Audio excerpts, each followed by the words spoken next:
Hey everybody, it's BAREBOW with VOGTLAND Outdoors. Happy Wednesday, Thursday, Friday, Saturday, 3 days until the Vegas shoot. I'm here at Blackwell Forest Preserve Archery Center in Warrenville, Illinois, practicing because even though it's a crazy wind that's about 30 miles an hour coming out of the south, it's 67 degrees outside and the grass is already dried up really nicely. So I set the bag up. I've already shot round one. I brought a little donut that I pin up there at 18 meters, which is, there's 20 meters right there. So it's in, and I'm already off to a very good start. Trying to keep all my arrows into the blue. Looks like the range is perfect. You could tell the wind is blowing that way, so I'm not going to get bent out of shape if I get a little carry. But that's round one. We're off to a really good start. Just a good day. I like shooting outdoors way better than I like shooting indoors. I'm going to focus on those three things that I remember. Those are my bad habits. One, pushing the web, the V of my hand directly into the center of the target, into the bullseye. Two, holding my shoulder out, waiting until I hear the smack of the arrow before I let my shoulder go down. Not twang and let my shoulder go down, but twang, slap, let my shoulder go down. And the third thing, a very small motion release. I don't have a shoulder, I don't have an elbow, I don't even have a wrist. This is all I have. Those three things I'm working on, and it's already off to a really good start. So, round two coming up. Round two, I didn't even want to film it because some of my arrows were getting pushed sideways. You can see the flag over there. It's really windy. And then I shot one off the bag. Remember how these little muscle twitches? I shot one over there. It's way off the bag somewhere, but I made a comeback, nailed it right into the blue. Remember what I was saying? If you have a bad shot, answer it with a good shot. Let that be on your mind, that kind of revenge. It helps focus your brain. So we're pretty scattered on round two, but at least that put my head back in the game, and that was the last shot. So it's like a sea change, and my thinking's getting focused again. I'm letting go of work, putting myself back in and thinking about the shot. Let's pull those arrows and go after round three. For those of you that are new to this channel, VOGTLAND Outdoors is about a lot of different sports, mostly archery and fishing. Fishing season's coming up. But right now it's about archery, and I teach a shooting method that I've developed called the VOGTLAND shooting method for shooting a recurve bow, any kind of bow. Long bow, recurve bow, even a compound bow with your fingers using no sights, no release mechanism of any kind. And it's 5 simple steps. You literally carry it in your pocket. Those steps are: 1, you choose a gap. You choose a gap between where you knock your arrow and where you're actually drawing with your finger. That distance is the gap. That distance determines the elevation of the rear of the arrow, which determines ultimately the range of the arrow. Step 2, this is unique. This is in common with Olympic archery. You anchor under your chin, not your cheek. By anchoring under the chin, you're tilting the arrow even further up, which means you get range all the way out to 100 meters. And on my other videos, you'll see me regularly shoot up there. 3, you're going to look down the left edge of the string with your eye. It becomes a virtual rear peep sight. You're looking straight over the top of the arrow for step 4. You put the tip of the arrow right smack on the bullseye, what you're trying to hit. Not above it, not below it, not to the right of it, not to the left of it. Right smack on. And step 5, you make a very small motion release. Tiny.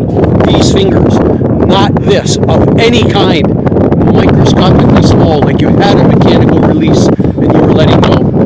Step 1, choose your gap. Step 2, draw back onto your chin. Step 3, look down the left edge of the string as a virtual rear peep sight. Step 4, put the tip of the arrow right smack on the center of the target. That's your front sight. 5, small motion release. By doing those 5 steps, by understanding what that gap is, and doing those 5 steps, you have all of the characteristics of a compound bow, all of the characteristics of an Olympic recurve bow without the equipment. It's in your head, it's in your hand, measuring that gap in terms of finger widths. And I've been teaching this for a few years, and some of my subscribers invited me to start competing. So I'm competing, and I've already taken 1 second place at the state level and 1 third place at the state level in men's barebow. We're practicing getting ready for the Las Vegas shoot, so we're going to continue. It's trying to see how easy this method is to learn. It takes 30 seconds, 5 steps, and how far can it get you. So far it's taken me 2 medals at the state level, and now we're going to compete nationally at the Las Vegas shoot. It's not going to be easy. You guys that have been watching me know that I've got target panic. I've got to keep that under control. I screw up even one target, I'm going to be out of competition. But at least I got to go try on Saturday. So we're trying to see how many of those little green, we're going to try to see how many arrows I can put in the center of that blue, because that's my bullseye at 18 meters. Here's round 3 coming up. Round 3. I'm keeping it near the target, but you got to remember that if you don't have the paper as a reference point, then all of these are black, maybe outside blue at the very best. At the very best. But mostly they're black. Got to try to bring it in. Can't blame the wind on everything. Round 4 coming up. Round 4. You guys remember me saying in previous videos that if I start getting scatter all over the place, typically it's not all 3 of those things I'm doing wrong. It's one thing that's mostly responsible. A crappy release. All this. Got to think back to thinking. Small motion release. Small motion release. I don't have a hand. I have a finger. It's all permanently, it's like fused. I super glued it right onto my chin, like that. That's what I'll be thinking of for this one. Round 4 coming up. Round 4, not bad. This is still I'm in the outside blue at best, but it's windy. I mean, those arrows are coming in like this, like a 30-degree angle because of look at that flag over there. I'll zoom in a little bit. That's what I'm dealing with. That's easily a 30-mile-an-hour wind. So the wind is coming across her when I hit. I mean, it is. I'm aiming right about there, and they're getting shot all over the place. Round 5. This will be my last round of the day. When it's this windy, guys, it's not fun practicing outside. Not even to try to build your muscles up, because you're going to end up compensating for a wind that isn't going to exist when you're shooting indoor in competition like that. I think instead I'm going to have fun. I don't have my, even if I use my tripod, it's going to get knocked over by the wind, but I'm going to take a couple of shots at 100 yards and then we're going to go look and see how I do at it, okay? All right, 100 yards coming up.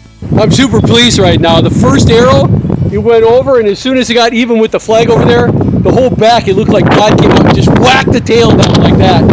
But the second one, in the middle of this wind, I aimed over to the right of the target, laid them right on there. So I got 1 out of 2 so far. I'm pretty happy. Let's see if I can get any more. 2 out of 3. Still got 3 arrows left. God, I just can't put you anywhere. I'm going to lay you down like this and see if so you're at least watching. Let's see if it's working. Number 4 coming up.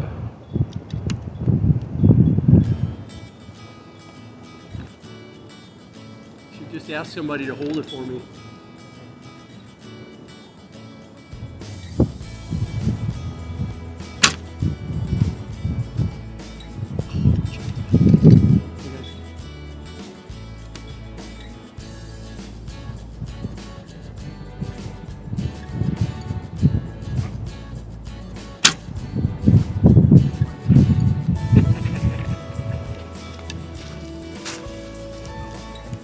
I got 3 out of 5 so far on there.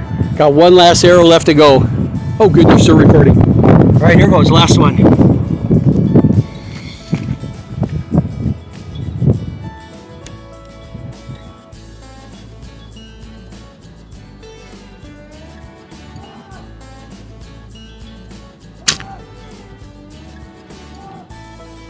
Got it.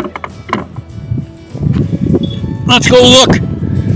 That should be 4 out of 6 in a 30-mile-an-hour crosswind. I'm pretty pleased with that.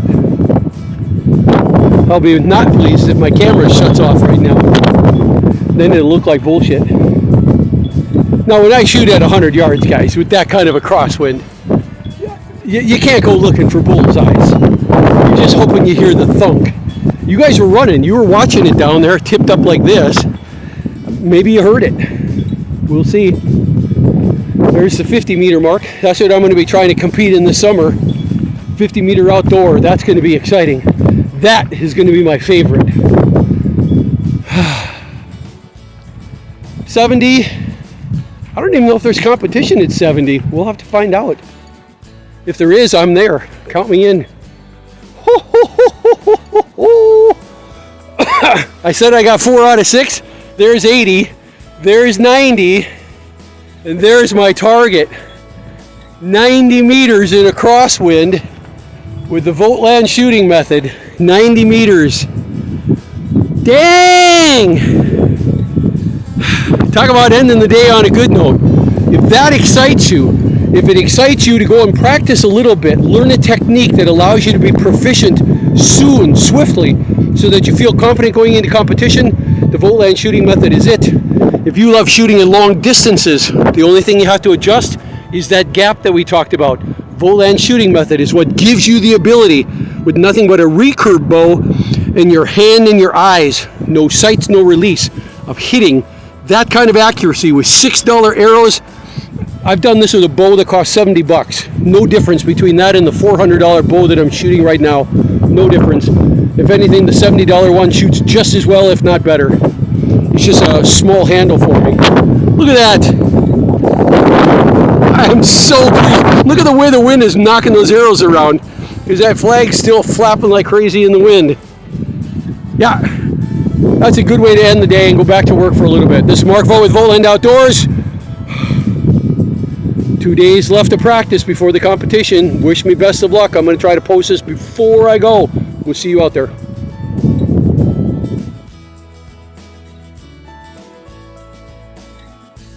Hey everybody, happy Thursday.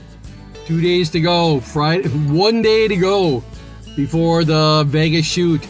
Going to practice for a little bit, then I got to get back to work. Everything happens all at once, doesn't it? Work stress. Big project is going into production in the next couple of days. Got the Las Vegas shoot.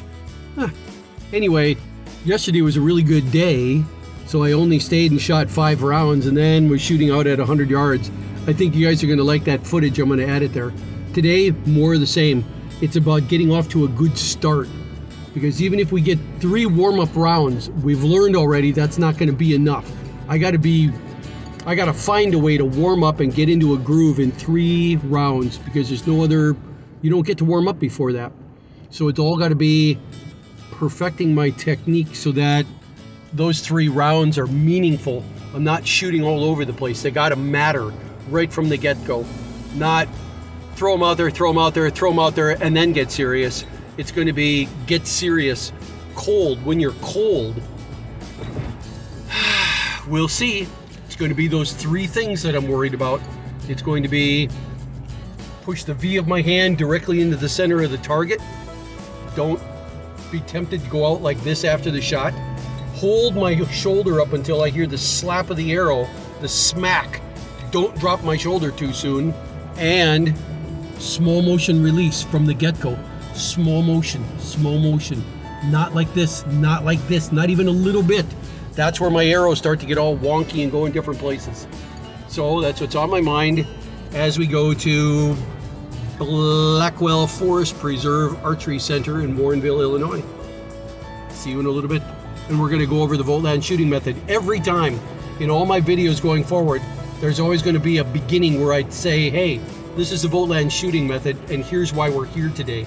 We're here to see how far we can take this shooting method with relatively very little practice, considering other people that shoot 300 arrows a day. We're not going to be doing that, and we're going to see just how far we can get in competition. I don't expect to win. That would be wildly unrealistic. But can I compete and walk with my head up as I exit? Yeah, that's what we're looking for. I can have fun, but I still have plenty of time to go fishing. All right, see you at the archery range.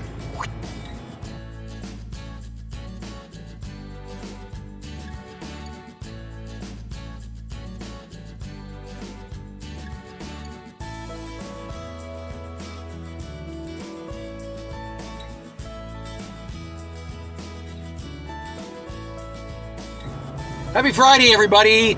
I made it. It's 3:19 p.m. Tomorrow morning is the Vegas shoot. I went and looked on Google Maps on how to find the location. It's actually in downtown Chicago, like Metro. It's in the bottom of an old theater called the Century Theater on the corner of Clark and Broadway, if you want to go look it up. So you get there and you're looking at the street view in Google Maps and you're like, where do I park? I don't even have any idea where I'm going to park on all of this. How does that all work? Well, it turns out I look further down. You know, on Google Maps, you can click on the road and it actually pulls you down a couple of feet, pulls you down a couple of feet, pulls you down a couple of feet. I went down a couple of different directions until I realized that right next to the theater itself, built right on, is a parking deck, a parking complex. So that's where I'm gonna go. We shoot at 9. I wanna be there an hour ahead of time. That's arriving at 8, so I gotta leave at 7. I'm 50 miles straight west of Chicago. So I fly in there, I zoom in there, I should say. Takes me about an hour to zoom in. Have to have all my equipment broken down because you're going to be walking out on the sidewalk. You can't be walking with a strung bow. Probably wouldn't fly well with the cops. Should be interesting. And I'm going to go and try to just shoot a couple of arrows right now, 5 rounds of 6. And the biggest thing that's on my mind is none of those big flinches. Yesterday I had 3 of them. 3 major flinches while I was shooting those 5 rounds where I shot and missed the bag. You're just not paying attention. And I could whine and say, oh yeah, you know, it's only 50 degrees outside, so you're cold. But I mean, I just can't do any of that stuff during a shoot like this, I hope. Maybe I'll be more relaxed. I'm going to try to take some safety glasses. They look like safety glasses, but they're really video glasses right here. I'm going to be wearing those tomorrow as I get out of my Jeep. I'll take them off when I'm shooting, quite all right, but I just want to try to put you guys right in the bird's eye view. It's kind of like point of view, you know, first person video of what it's like to participate in a shoot like this. I thought you guys might get a kick out of all of that. And if I'm feeling really saucy, I'll wear those goggles when I'm shooting. It's just, remember what was happening? You're the target and I'm looking this way, so you never see me shoot because I don't face the target. I'm looking like this. This is, if you're my target, this is how I'm looking at you when I'm drawing and aiming. And that means the glasses are pointing over there, and that's the drawback of these. I can't twist the lens and make it look where my eye is turning like this. Instead, it looks where my head is pointing. But we'll give it a try. In the meantime, headed to Blackwell, 5 rounds. I'll see you in a minute as I get set up. I didn't film a thing. I saw people I know shooting back there and completely forgot. I left my phone behind and went and shot. We shot at 100 yards. I got 3 out of 6 again and again. So that's typical for me. A good day is 4, an extremely good day is 5. I think I've gotten 6 out of 6 at 100 yards, maybe 3 times in the last 10 years. There's always something that goes wrong. You miss one, slip it by. But I did really well at 18 meters. I was putting 4 out of 6 either around or in that little blue foam ring that I showed you how to make. So I was feeling good about that. I added one thing on. You guys remember that I was saying there's 3 things that I want to try to make sure I was doing. I was actually watching a YouTube video yesterday about the 2020 Ben's BAREBOW Championship. And the first thing I noticed was the 2 guys that were in the gold medal championship for U.S. Archery, they were putting that string right on the edge of their fingers. They were putting it in the notch here, like everybody teach you. That's a bunch of nonsense. They were putting it right here. They were still drawn back like this, but you could see how tiny their release was, how smooth and quiet it was. I started adding that as my 4th thing. So my first thing is push the webbing, that V of your hand, right dead center into the target when you're aiming.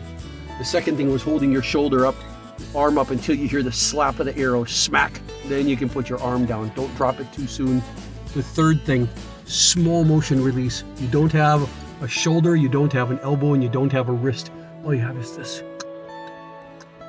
And the 4th thing was that the string is right along the edge of your pads like that. And I got a much smoother release. I was really happy. I always used to shoot like that. Then I watched the video and said, oh no, you got to get it in your hook, right like this.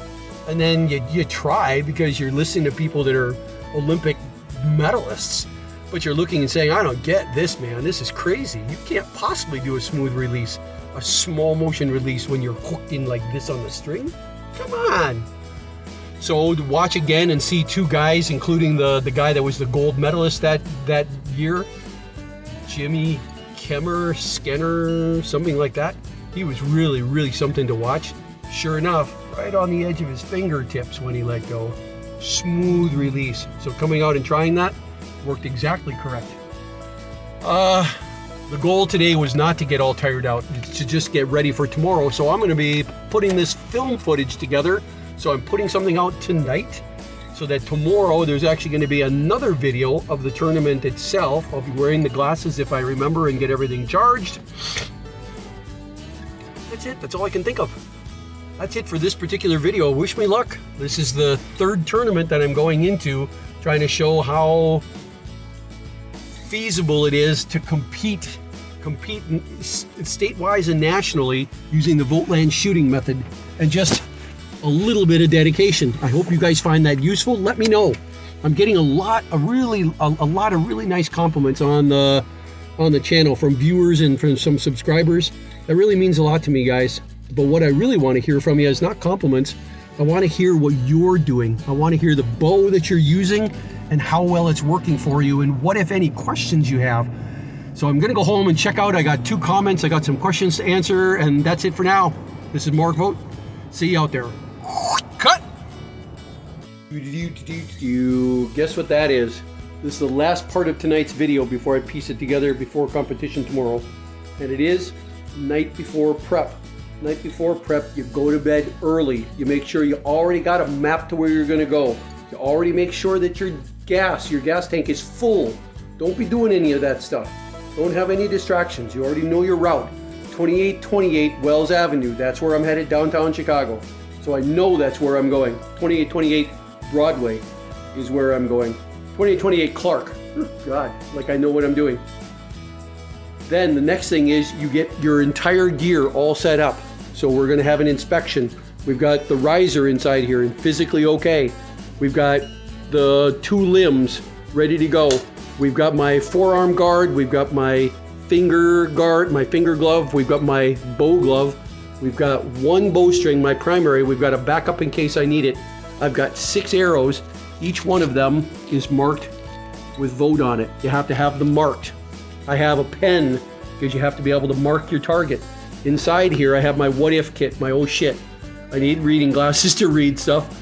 I've got some bowstring there. I've got some beeswax. I've got everything that I need there to be able to make any quick repairs, and if that doesn't work well, then I'm out. But at least I tried. I wasn't unprepared. I've got wet wipes in case I need to do some sterilization. I've got my bow holder, and I've got a surgical cord to warm my shoulders up. So riser, limbs, bowstring, arrows, absolute minimum, otherwise I can't even shoot. Then forearm guard, finger glove, handle glove. The absolute essentials, check, got it all done. Then I got all the goodies that in case I have to make a repair, inside I've got beeswax, I've got super glue. I don't have any extra fletchings or anything like that. That's why you have 3 spares, because you're only shooting 3 arrows at a time. And the wipes in case I need them. So I'm all ready to go. Now it's all about relaxing. So I think my wife and I are going to go out to the local Bulldogs Ale House. I'm going to down 2 tall glasses, or 1 super tall glass of hard cider, because they make a fantastic hard cider. I'm going to eat a simple meal, bang bang shrimp roll up, but I don't get to eat any of none of the carbs. I don't get the coleslaw or anything like that. She's going to get that. That's it. And try to get into bed early, like tonight, 8:30, 9 o'clock. Try to get in and sleep, and hopefully the hard cider is going to knock me out, and I'm going to get to sleep from 9 o'clock until 3 o'clock or 4 o'clock or 5 o'clock or even 6. If I get 9 hours of sleep in, that'd be fantastic. Then you're up. No coffee going there. No coffee. Although I'd have to say, I shot really well at the Forest Preserve just now, believe it or not. And I actually had a huge tall cup of coffee at 7 o'clock this morning. Go figure. I don't know if I'm going to take a chance today Tomorrow morning, boy, it's kind of iffy. I'll do all my caffeine right now. Tomorrow it's just sleep. Get in a good night's sleep tonight and then make it to competition an hour ahead of time. That's it. Wish me luck. See you tomorrow. Bye. Good.